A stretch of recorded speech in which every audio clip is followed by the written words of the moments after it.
Bate a bola, Rafael Santos. Ele compete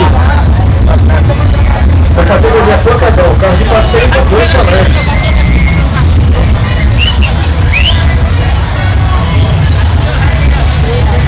Ele compete pela Rocha Filme Equipadora.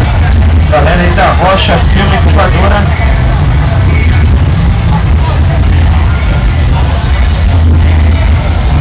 Já está funcionando, né, o microfone, já fez a vistoria.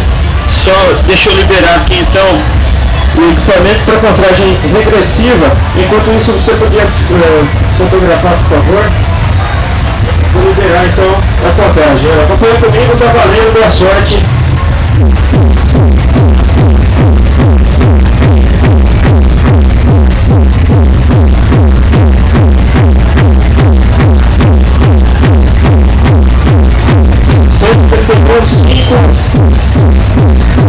Tem ainda 20 segundos. Ficou valendo a marca de 131,5. Ainda tem 5 segundos para tocar. 131,5 a marca final. E o participante Rafael Santos da Rocha Filme e Equipadora. Ele que participa aqui mesmo de Recife. Obrigado pela participação.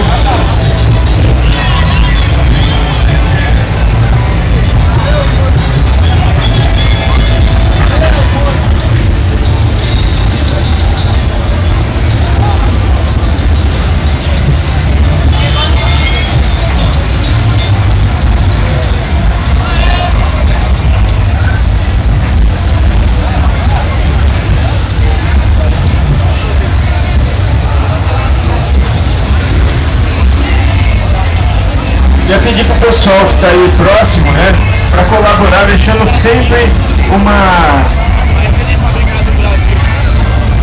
passagem para os veículos, né? Esse corredor aí é muito importante para que os carros possam entrar e sair aí com bastante facilidade. Isso ajuda bastante aqui para que a gente possa ter horário, das 5 horas da tarde, fazer